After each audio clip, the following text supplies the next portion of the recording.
Hi everyone, I'm John C. Morley, the host of the JMOR Tech Talk Show and Inspirations for Your Life.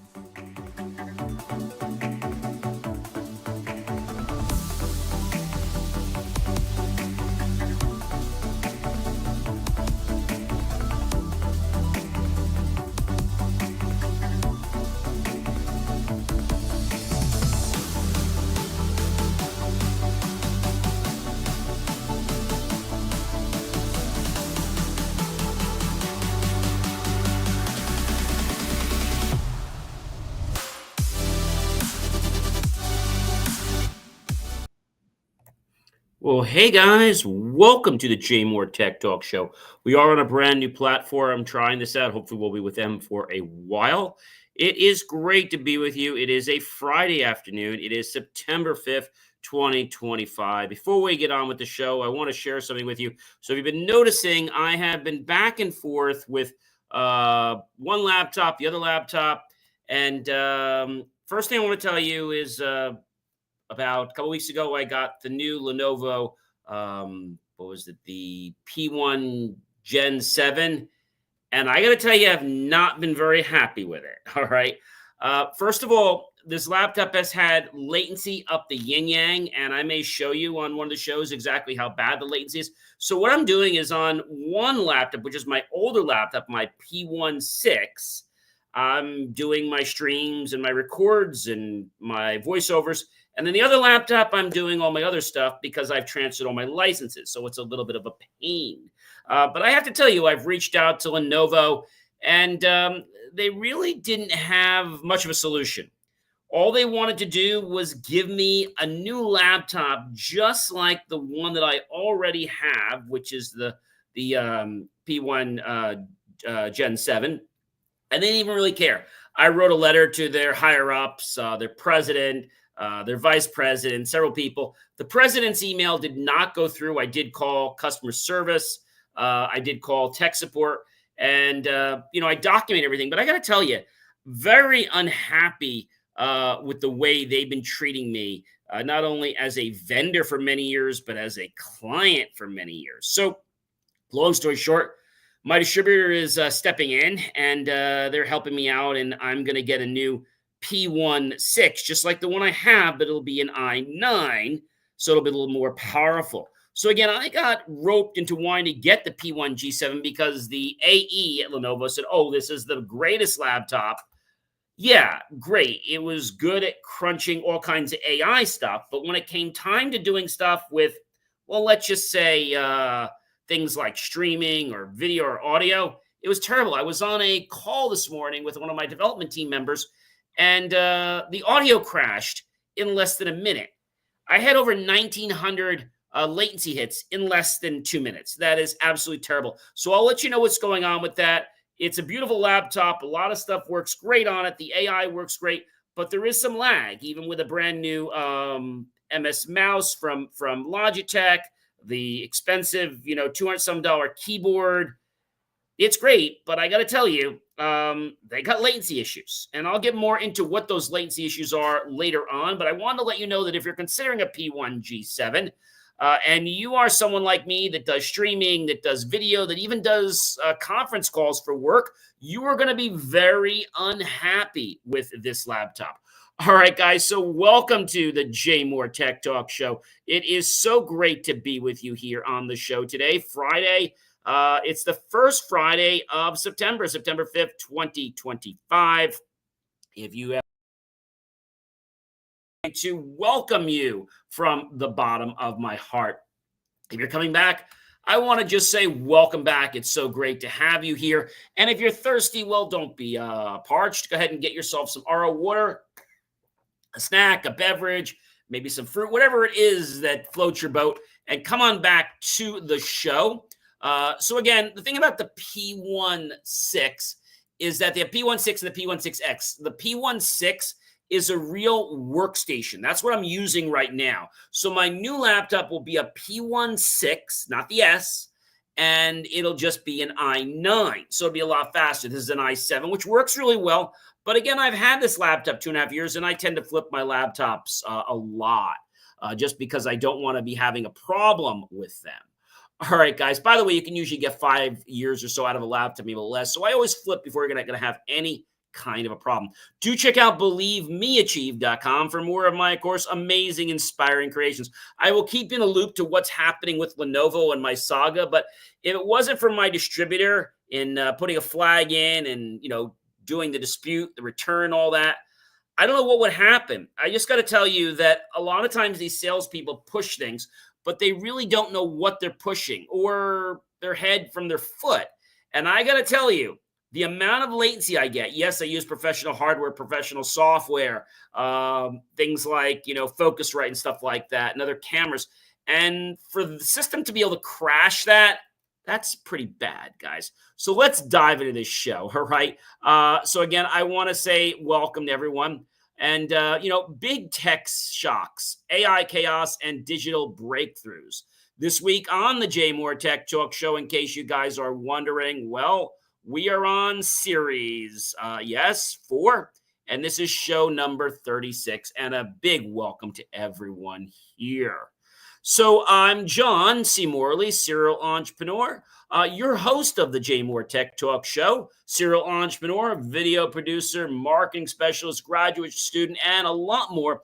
And this is where I cut through the noise and the breakdown, the story shaping our digital world. Each week I bring you the news big tech doesn't want you to question and the insights you need to stay ahead of. So just to talk a little bit about, not too much, but about, the Lenovo P1 G7 versus the P1 6. They are differences. So the P1 G7 is a thinner, more portable workstation, emphasizing user experience with better haptic touchpad, higher quality webcam, and longer battery life, but with less raw performance and lower wattage GPU. The Lenovo P16 Gen 2 is bulkier. It's more powerful desktop replacement, offering superior performance with a hotter, more powerful Intel 14th Gen HX CPU and much higher NVIDIA RTX 5000 graphics, though it is a heavier design and requires a larger power brick. That really doesn't bother me too much. So you might be saying, are the cameras equal on both? And, that's a very, very good question because, they look very similar. But the P1 Gen 7 16 is a mobile workstation, okay? The P16 is a powerhouse. If you have a P14 Gen 4, maybe you'll be using it for high school and stuff. But when you go to a P1 Gen, you're not going to be happy with the same results. I know you're probably going to like it for browsing and things like that. But when you need to do things like streaming and stuff like that, well, that could be a very, very big problem.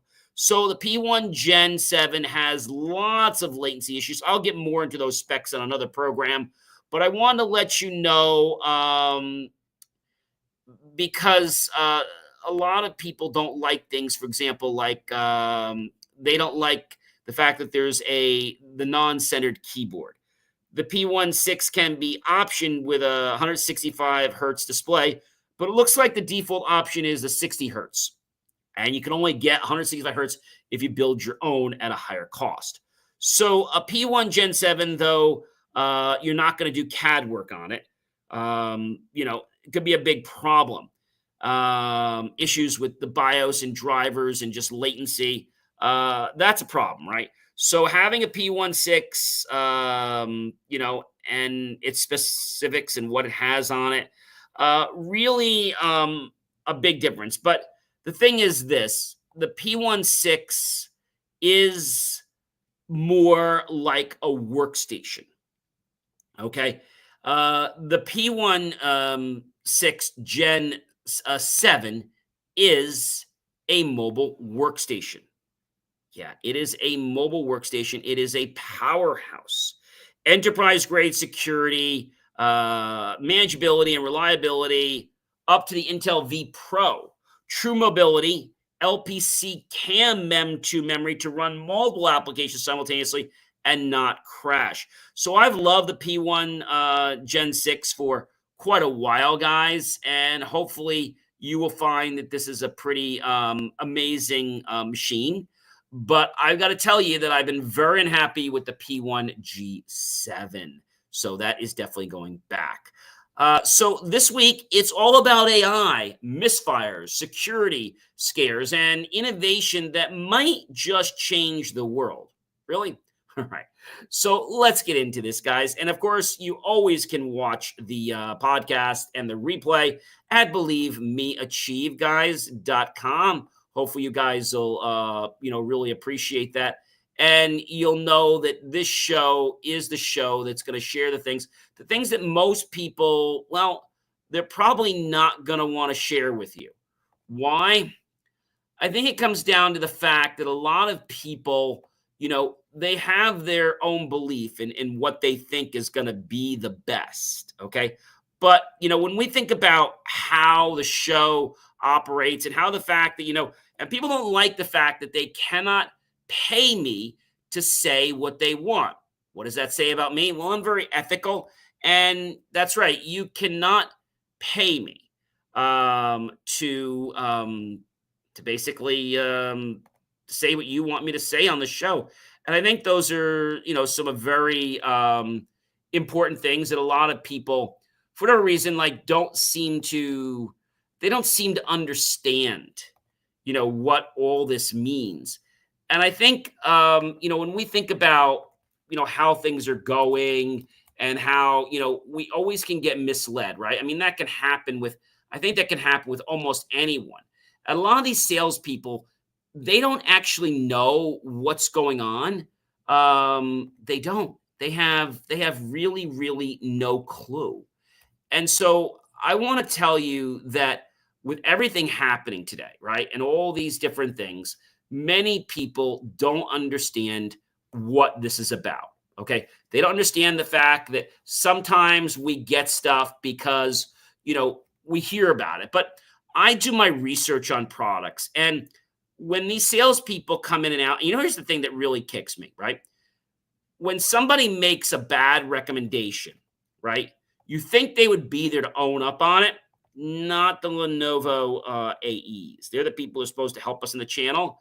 Very, very disappointed with them. I cannot say that enough. But again, I'm going to let you know about the other laptop, which will be very similar to this laptop. Hopefully, I will really, really enjoy this.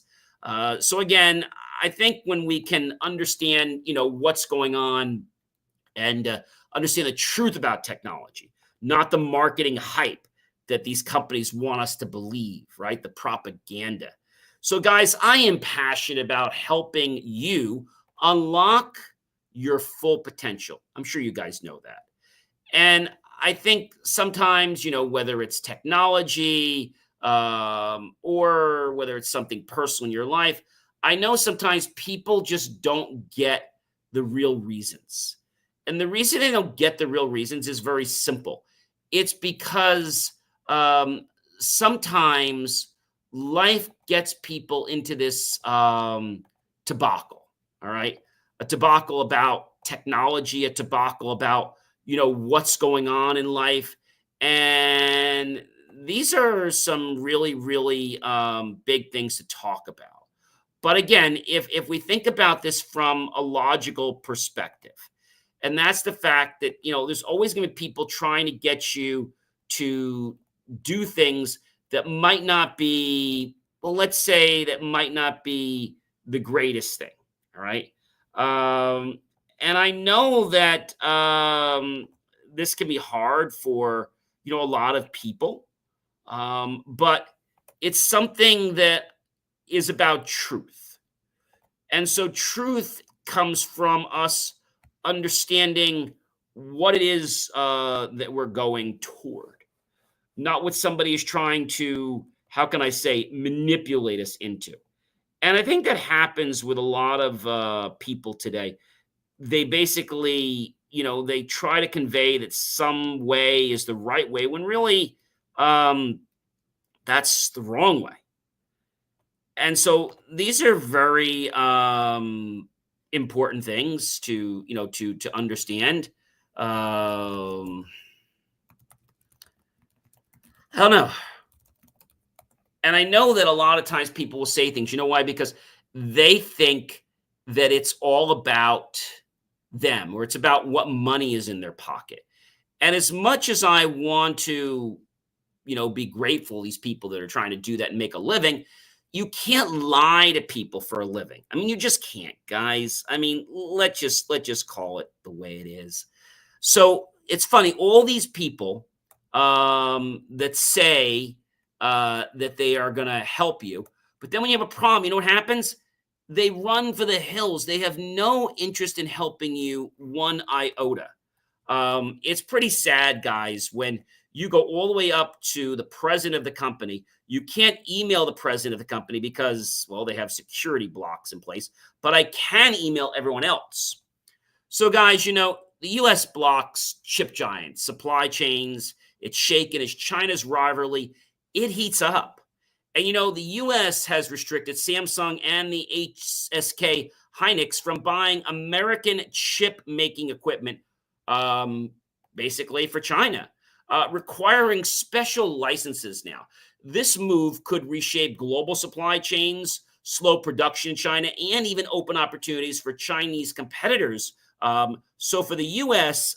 Equipment makers, it's both a challenge and a chance to pivot the chip war between the world's largest economies because they're heating up. And innovation, guys, may be the ultimate winner right now. Number two, Meta locks down teen AI safety. Catch this one. Yes, they are boosting the risky chats. They're now blocked. Meta is rolling out new safeguards after reports of AI chatbots behaving, well, let's say, inappropriately with minors. And the updates include blocking, quote unquote, flirty conversations, limiting access to certain artificial intelligence characters, and enforcing stricter teen protections. So it's a reminder to all of us that as AI becomes more embedded in social platforms and different hardware that we are frequenting every day, ethical and safety considerations must keep pace with innovation. This is a very, very big point, guys. A very, very big point. Spyware alert. Phones are getting hacked. No secret there. Digital rights, they're at risk. Well, the WhatsApp recently uncovered a cyber espionage campaign targeting fewer than 200 people, and many were linked to civil society organizations. Exploiting flaws in both Apple and the Android devices. So the attack underscores the persistent threat of digital surveillance. For users, well, hopefully it's a wake up call about mobile security and, privacy. And of course, the importance of regularity, updating devices and apps. You need to make sure you're always staying up with the latest security patches. What is it? Microsoft rolls out, what is it? Update Tuesday and patch Thursday, or update Thursday and patch Tuesday, one of those two. And so, a lot of people are afraid to install updates. Like we know Apple right now is up to, if I check my phone, is what are they up to now? I think it's 18.2. So I think that's an important piece to understand. It's important to understand that what's going on, guys, is not just with what we're doing every day. All right, what we're doing is trying to update, trying to be familiar with things. And, right now, Apple is up to version 18.62. That's what they're up to right now. And I think that's an important thing to understand. And I know a lot of you are probably saying, John, I don't want to update, right? I don't want to update anything. And so I know you're probably saying that it's about where we're going, right? And so I want to say to you that when people have a fear of updating their applications, it's because they've had a bad experience. That doesn't mean you shouldn't always update. Now, if Apple drops an update tomorrow, am I going to update tomorrow? No, I'm going to wait a couple days because we all know they roll out another update right away anyway, right? And number 4, guys, TikTok Live was recently suspended. Yes, 100 million users were cut off amid protests that were happening. And TikTok temporarily disabled the live feature in Indonesia after many protests turned violent. Over 100 million accounts were affected. The decision highlights how global platforms navigate the tension between user engagement, safety, and governmental pressures, and raises questions about content moderation and digital freedom in real time. Number 5, guys, TSMC, Taiwan Semiconductor Manufacturing Corporation, shields their innovation. 610,000 secrets. Their IP fortress, as they call it, is built at TSMC, and it launched for their trade secret registry for suppliers in the United States and Europe, logging over 610,000 technologies. The system aims to protect intellectual property, prevent industrial espionage, and maintain competitive advantages. In an era where tech innovation is both fast and vulnerable, structured IP protection has become, well, critical for sustaining leadership in semiconductor manufacturing arenas. Number 6, guys, FEMA. FEMA had a breach fallout. 23 staff members were axed because of disaster IT that was exposed. A breach at FEMA's IT systems led to 23 people being fired by the Department of Homeland Security. Officials report no citizen data was impacted, but the incident exposes vulnerabilities in disaster response infrastructure. It's a stark reminder that cybersecurity in critical government systems is not optional, it's essential for national safety. Number 7, guys, Google is fined a tiny sum of money. The big tech era of mega penalties, is it fading? Well, the European Union fined Google for giving its ad tech services an unfair advantage, but the penalty was relatively small, a slap on the wrist. Instead of punishing with billions like they should have done, regulators appear focused on behavior change. This shift may signal a new approach to big tech oversight, one that emphasizes compliance, transparency, and market fairness over headline grabbing fines. And so, is this the right way to go? Do we want to do things like this? Or is it that maybe, I don't know, is the European Union being bought by someone? I hope not. I hope there's not something, let's say, illegal going on that's getting them to change their policies or lighten their, let's say, enforcement. I would hate to think that. And it's all about the wind. Number 8, wind and solar cars. Outback race now goes hybrid. So teams in Australia's solar car race are integrating wind-assisted fins, they should say, into the ultra-light vehicles. And these hybrid approach that they're coming up with is combining both solar and wind power and allows cars to harness multiple renewable sources for speed. The innovation showcases how racing can drive practical engineering breakthroughs for sustainable transportation technology. Number 10, UK AI could fix US factories. What's this all about? Well, labor gaps are being solved, efficiency boosted. A UK scale-up developed a new AI tool designed to address major US manufacturing challenges, including labor shortages, skill gaps, and bottlenecks. By analyzing the workflow, optimizing processes, and forecasting demand, This smart AI tool could spark a renaissance in domestic manufacturing efficiency, demonstrating the tangible power of industrial AI solutions. Is this what we want to hear about? Is this where the world is going? I don't know. And is this going to be viable, or is this something we're going to have to worry about it stealing people's potential privacy information? I don't know, but I am concerned about it. I'm curious if it works, but I'm more concerned about its security.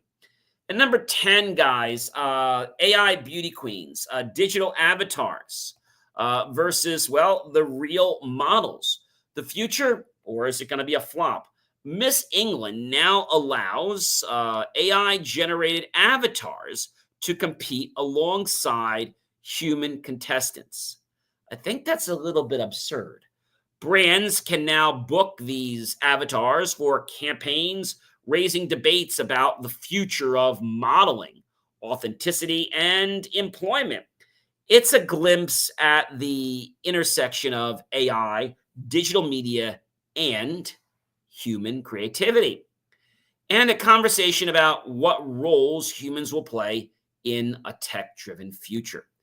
I think a lot of times people are anxious to get technology working, and they want to see how it can basically help our world, which I think that's a great thing. But sometimes people are so quick to roll out a solution that they don't test its viability, right? Let's take Lenovo, for example, right? They rolled out this beautiful P1 G7, really streamlined, nice laptop, but it misses the mark when it comes to avoiding latency. It has latency up the yin yang. Now, although when I talked to Lenovo about this, they said that I'm probably one of the top 1 or 2% of the people that has ever had something like this. They don't have these kinds of problems. Most people buying their laptops, let's face it, they just want to go surf the internet, check their email, or perhaps maybe start writing a book. And you don't really have to worry about latency for things like that because, well, you don't need a lot for Word or even Excel. But I got to tell you, even using my brand new Master Mouse from Logitech, I still get some sluggishness. So that's a big problem for me and other people. So if we get somebody to buy something because it's profitable, but it doesn't hit the mark to what it should be doing, people are going to be very disgruntled about it. I can just tell you that, up front. That is a big one. I'm probably going to do a review on that laptop before I send it back because I think that's something really important to show you. I'm probably going to take the laptop when I have my other laptop and kind of show the laptop in front and do a whole review. Or maybe I'll get my camera and do something. I'm not sure, but I'll do something. But you will definitely learn about that. And I don't want anybody to buy that laptop if you're going to be doing streaming. I mean, you might say, John, what does latency matter? Plenty. I mean, just being able to get on a conference call this morning. We were on the call not even a couple minutes and just hold this like the static on the line. And it was because, well, it had a buffer override. I'll get more into that on a special. I might even cover that next week. I'll have to see. I might actually attribute some of the show to that, or I might put some reels together to talk more about that. But that'll be cool. And whoops, a bank fires staff by accident via a cold email. That's right. ANZ accidentally emailed employees that they were terminated before speaking with managers. This botched up communication debacle has caused panic and outrage, showing how automation in human resources can go wrong beyond the humor of the mishap. It's a cautionary tale about implementing technology thoughtfully and maintaining dignity in the workforce management. When I think about this, I want to dive back to a friend of mine who's trying to get a job in the banking industry. And I got to tell you, I'm not going to mention any bank specifically, but a lot of these banks, they discriminate for lots of things. And I thought we're not supposed to have discrimination in the workforce anymore. We know what they say. We're looking for somebody younger because we're looking for somebody that has like no experience because we want to train them so we can pay them less. And they say that that's not discrimination. I have a problem with that. They're saying not because the age is saying it's because the person is too seasoned and they feel they're going to have to pay them too much money. But my friend was going in and this person had plenty of experience and then she was willing to take like a beginning salary and they still didn't hire her. So many people are like playing games with her. They're placating her. They get her to go to the interview, right? She goes to the interview. What happens after the interview? They said, we'll let you know. She waits 1 week, 2 weeks, 3 weeks, 4 weeks. Nobody gets back to her. And the people that do get back to her say no. They don't give her any information. The interview goes flawlessly. But yet these people decide that, well, she's not a match. There's a local bank in my town. I saw they were needing help. So I told her to apply there, helped her apply. I called her today to ask what was going on. They said, oh, we don't get the resumes until, HR gives them to us, which is another joke. And the bank didn't even have a manager. So they said, well, we can't really look at resumes till we have a manager. I mean, it's all like a real mishmash. Another bank that I do business with, I asked them about, hiring somebody. And they said, oh, John, it's going to be tough to hire somebody. You know why? So why? Well, if that person's been out of the workforce for 2 years, and this is what happened, they were out of the workforce for 1 year because they were taking care of parents that were passing on. And then the next year, she took care of her sister that was passing on. He says, well, John, yeah, man, it's tough when somebody's out of the workforce. We'd rather hire somebody out of college and groom them. But the people out of college aren't loyal. They don't stay very long. So why would you hire somebody out of college? Is it because you're going to get spiffs and benefits from the company? Ugh, shame on you guys. Really shame on you. And ADP's Workday is no picnic either. You check a box that says don't use AI, but I don't really believe whether that box is actually preventing AI from moving forward. Number 12, guys, Taco Bell's AI goes wild. 18,000 waters ordered. Chaos goes viral. So tech in the Taco Bell world, their AI-powered drive-through system experienced some chaos after a customer ordered 18,000 waters, breaking the system. Other users reported repetitive or nonsensical prompts. While AI aims to streamline, operations, this episode highlights the importance of testing and human oversight when deploying AI in customer-facing environments. But I think a lot of these people, whether it's AI, I had somebody call me the other day trying to sell me an AI system. I said, do you not know that I'm actually an engineer and I'm actually going back to school for my master's in computer science, AI, and then my PhD? And, selling me some canned AI solution that you don't even know how it works or how it is able to make queries, that's not really saying much. That's just saying you're looking to put money in your pocket.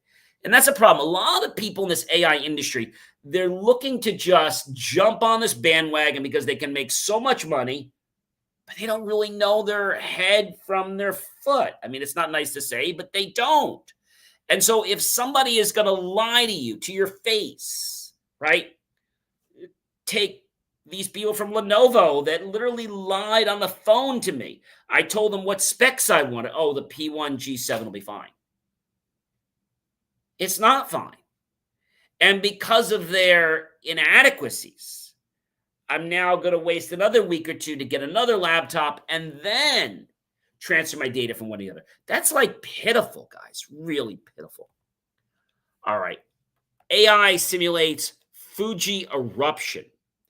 Terrifying what if for Tokyo. So Tokyo released an AI-generated simulation depicting a worst-case eruption of Mount Fuji.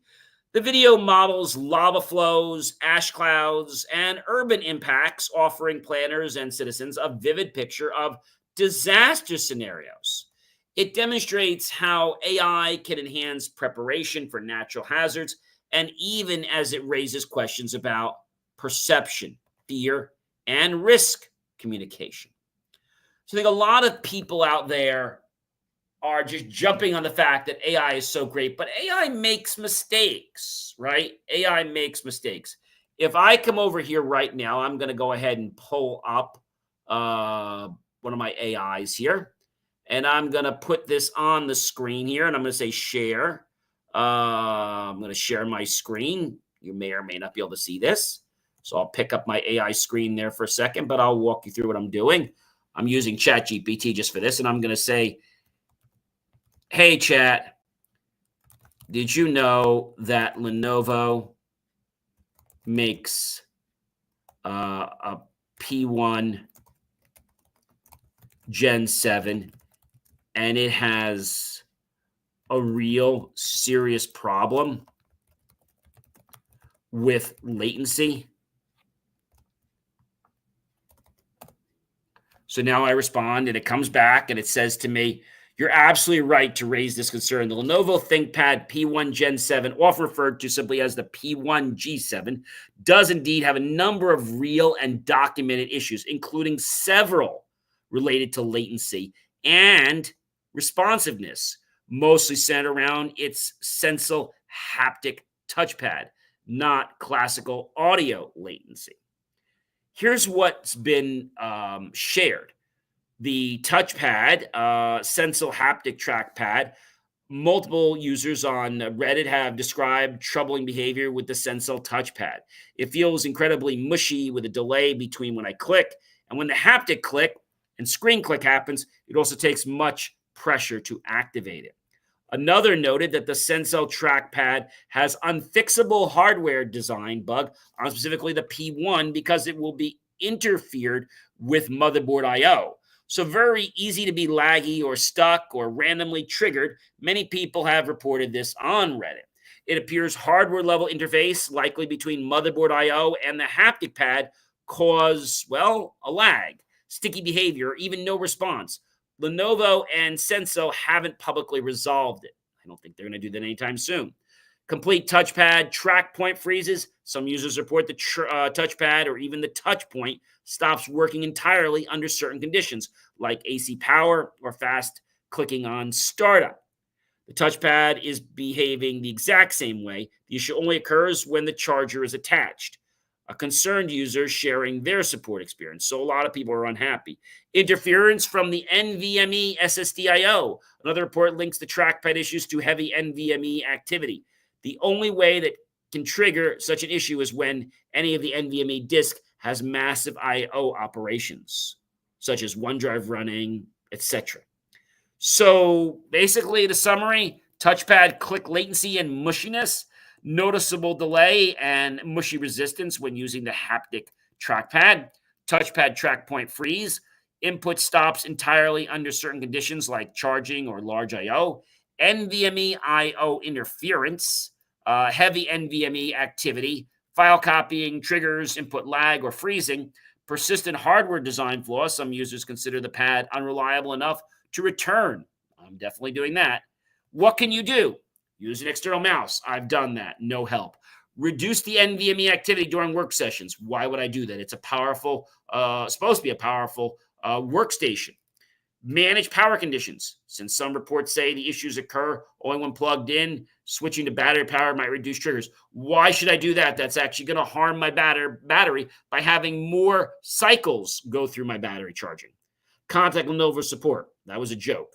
But be aware, many users were told this behavior was working as intended. Still, submission of bugs, reports, and escalation may help push for a fix. Consider returning or exchanging the unit, especially if it affects your day-to-day workflow and you've exhausted updates or tweaks. I'm definitely returning it. Yes, the ThinkPad P1 Gen 7 definitely has recognized latency and responsiveness issues, particularly with Sensel haptic touchpad. These aren't, like I said, only audio or additional latency, but input lag, mushy lags, even freezing. But I'm getting audio lags triggered by the power states. Many users have voiced frustration, and Lenovo has yet to fully resolve the underlying hardware-software conflicts. I have to tell you, I wrote letters all the way up to everybody, including the president. But the president, when I tried to send an email to him, well, he basically said I can't send an email in so many words. So that's a very, very big problem. So I got assigned to a case manager. Case manager said all they would do for me is just give me my money back once I sent them the laptop and give me, I think it was a 10% for my inconvenience. 10%? Are you out of your mind? So then I told them what I wanted. They said they would give me a Legion, that they'd give me whatever I wanted. Then when it came time to do it, they said to me that, oh, we're only going to give you the same model you have with just some more memory. I'm like, that's going to do squat. Like, these people have no clue, and they don't even care. The only reason they got back to me is because of my escalated letter. And then the lady told me, well, if this doesn't resolve your issue, I'm just going to go ahead and close your case. That's nonsense. But that's the kind of support I got from Lenovo. That's like terrible. They're called customer care specialists. And it's a problem the way they're handling this. This is a problem, but they're trying to sweep it under the rug like it's not an issue. But it's a very, very big issue. And I'm definitely going to be sharing more information about this laptop disaster. Number 14, guys, AI versus cancer.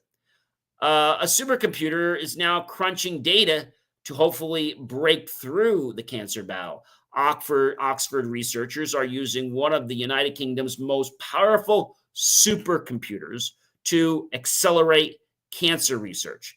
The AI system analyzes tens of thousands of patient data sets to identify hidden patterns and design vaccines with over 10,000 hours of processing. This approach exemplifies how AI can scale scientific discovery, offering hope for faster breakthroughs and, guys, more personalized treatments. And I think, like the whole case with this laptop, right? I think the problem was their engineering team, whoever engineered it, they should be fired. Like, how do you even bring something like this to market? Like, that's the thing that's going in my head. How do you say it does this? Then you call me and say, oh, it's not designed for that. Well, why is it even out there? Why do you sell it? Right? But I'm very disappointed with their responses. And they were literally of no help to me. They didn't really care about what they did. The last email they sent me was this: "Hi, John. Thank you for the update. I will be closing your case." And then her name, and it says case manager, executive customer care. Executive customer care. So that means that's one level under the president. And that's the way they treat me? Come on, Lenovo. Been a customer for many years, been selling your computers to clients for many years. I mean, are you just getting that bad in engineering? I don't know, guys. I just feel that they are trying to push stuff out too quickly, and they don't do the R&D. They don't do the testing they need to do, right? How would you like buying a car, and then suddenly as you're driving the car or you turn the radio on, I don't know, your speed slows down like by 5 miles an hour every time you turn the radio on? Oh, well, sorry, we don't support listening to the radio and driving at the same time. You'd be like, that's nonsense, right? And so Lenovo in my book today, and we're not done with them just today. Oh, they wanted me to do one other thing. By them agreeing to send me this laptop, which was the pain laptop that I'm having the problems with, they wanted me to sign a settlement agreement. What does that mean? I will tell you. It basically means, A, that I can't come after him for anything else, okay, that I've agreed to the deal. Number 2, it also says that I would not be able to get on here and say anything. So anybody that's trying to stifle my truth, my voice from coming out to you, I have a severe problem with that. I'm sure you guys know that. I have a very, very severe problem with anybody that is trying to hush when I'm trying to bring you guys truth. And I think you guys would have a problem with that too, right? But I will tell you this. What is the P1 G7 good for? It crunches AI really well. I'm hoping my new laptop will do AI as well. I was putting in questions that would normally take my old P16, I'm going to tell you, 2-3 minutes to give me an answer. This one crunches a couple hundred tokens and gives me answers in seconds. Okay, so what? The AI works well. But if the rest of the laptop is latency plagued, why do I want to keep it? But the thing that really plexes me is if you know the laptop is a problem, why do you make it so hard to resolve it? Right?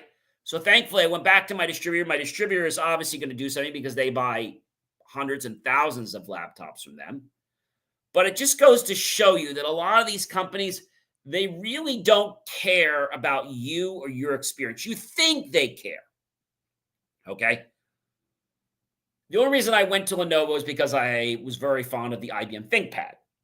And for those of you who don't know, IBM basically leases the technology to Lenovo so they can design and do things and use the IBM ThinkPad, let's say, trademark and name service mark. They do that for, I think it's like $1 a year. That's like the minimum you could charge. In lieu and in tandem of them agreeing to allow IBM to have all the service on these laptops. That's a very interesting thing. So in the very beginning, when I started using Lenovo many years ago, they were a lot better. Now, I'm not having issues with the desktops, but this laptop, this Lenovo P1G7, oh my gosh. It's like it needs to take a siesta. It needs to take a vacation. And I think the whole board needs to be redesigned, right? I mean, there's so many things that could be going on there, but yet they don't seem to really care about what is going on. And when I look at the other email they sent me, this is what they said exactly. Hi, John, before the one that she closed the case. We will only be offering the ThinkPad P1 Gen 7 replacement with the specifications from my previous email and the courtesy 10% concession upon receiving a copy of your receipt and a settlement agreement signed prior. Also, we will not be able to ship to my address. We will need a residential address. I gave my office. If you decline the offer, we will be closing your case. All right. That is nuts. All right. So the P16 are much better. But hey, Lenovo, I mean, you got to be responsible for what stuff you put out there. I mean, come on, guys. You really got to be responsible. But I'm going to put some reels together about the nightmares that this laptop has caused me and how badly this laptop is and why you'd want to buy it. I don't know. There might be some reasons if you only want AI, but it has a lot of sluggishness, a lot of lags. But the fact that you can't even use the camera for Zoom, it crashes. I tried to use Slack for comments and it crashed this morning. Like, hello? Like, what am I supposed to do? Oh, we don't support third-party applications. Okay, that's like my car saying to me, hey, John, I know you're having problems with your cell phone. We don't support third-party phones. That'd be ridiculous, right? I hope that'd be ridiculous. You wouldn't want somebody to do that, right? You wouldn't want somebody to just say, hey, like that's what it's about. But a lot of these people, they're such in a rush to get the P1 Gen 7 out. So my big question is, if this is so bad, why did they release the P1 G7? Why? It's a fair and important question, right? Why did Lenovo release the ThinkPad P1 G7? Knowing about such significant issues. They knew about these issues, and they still had the nerve to release it. The P1 Gen 7 introduced major hardware changes, especially the Sensile haptic touchpad, a first for many ThinkPads. Lenovo wanted to match Apple's Force Touch pad experience. Yeah. Modernized design with a larger haptic pad and a sleeker chassis. Okay. Improved thermals and power for new gen CPU and GPUs. Okay.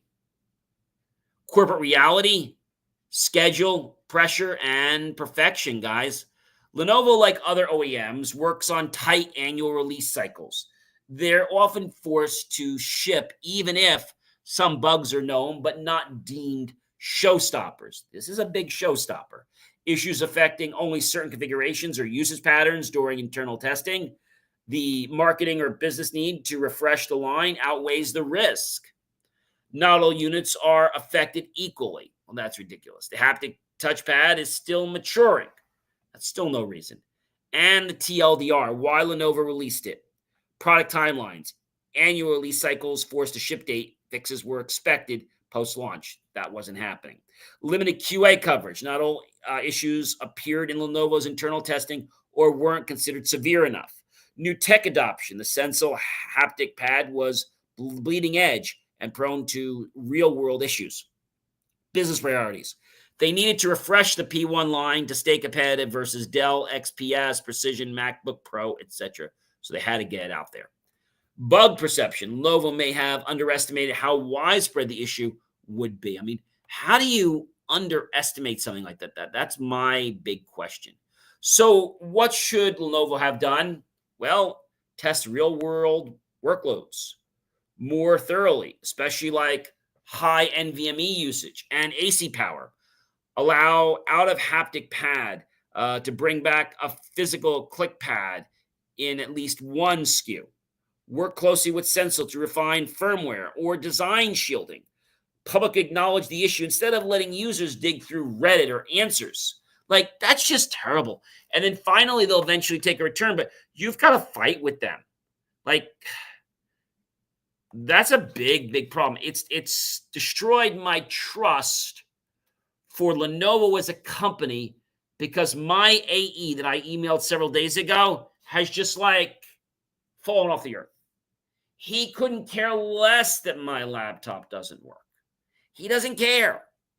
All he cares is that he's getting his commission at the end of the month or the quarter or what have you. And we had several emails.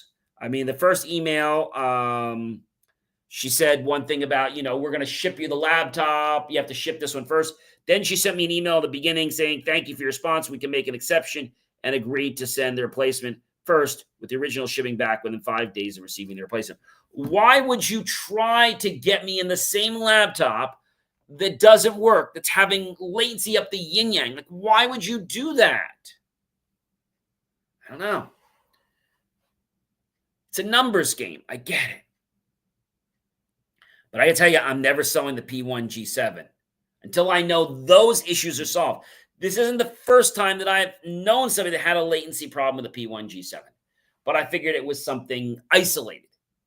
It's not. Any one P1 G7, I can't state this for fact, but I've got to tell you that I think any one of those is going to have a problem.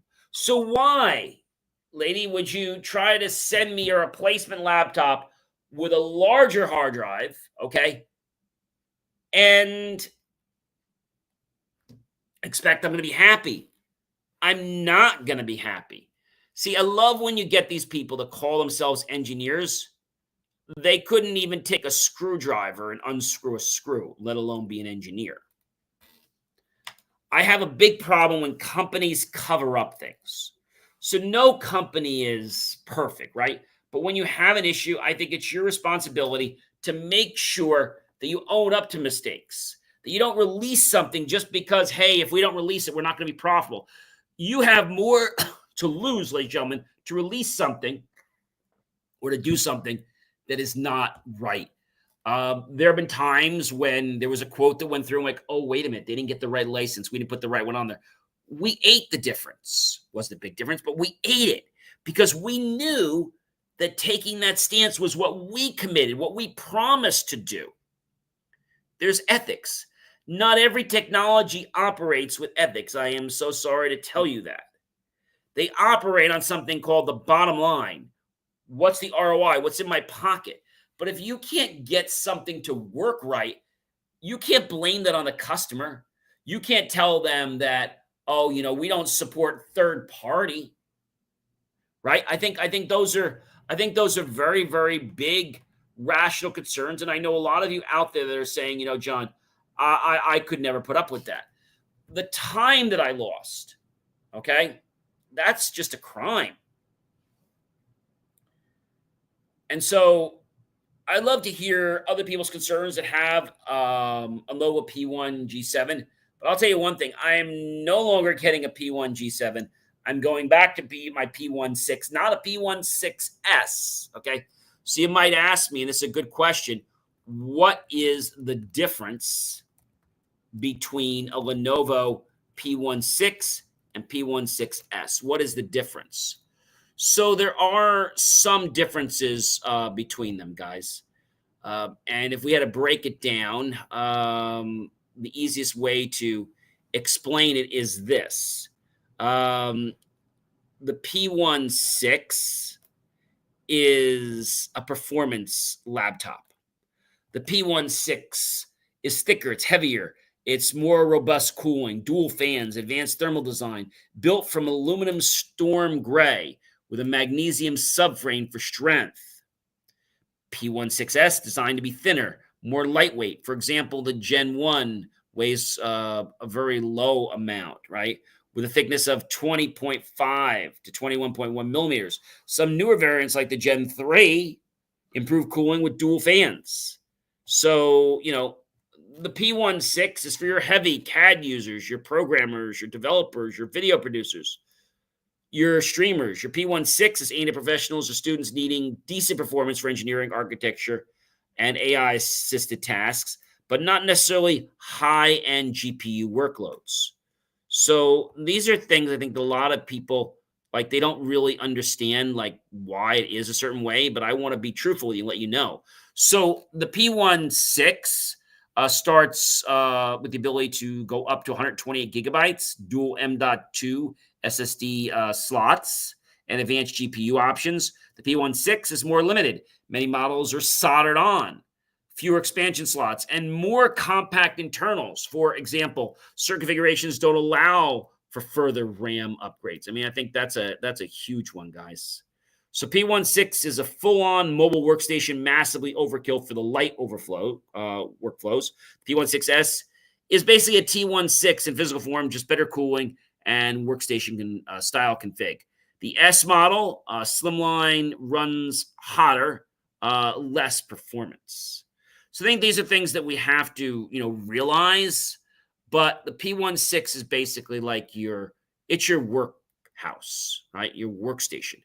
And a lot of people don't need that kind of ability, but the kind of, let's say, tasks I give my computer, they're not the simple ones. They're the ones that need a lot of GPU power. Well, if you want, ladies and gentlemen, I can also, let you know that this is not stuff that you're going to find by just going to a store. Okay? I give you the truth because I want you to know what it is so you can make the decisions that are right for you. Have yourself a fantastic week, and I'll catch you guys next week on the JMOR Tech Talk Show. Check out BelieveMeAchieve.com for more of my amazing, inspiring creations.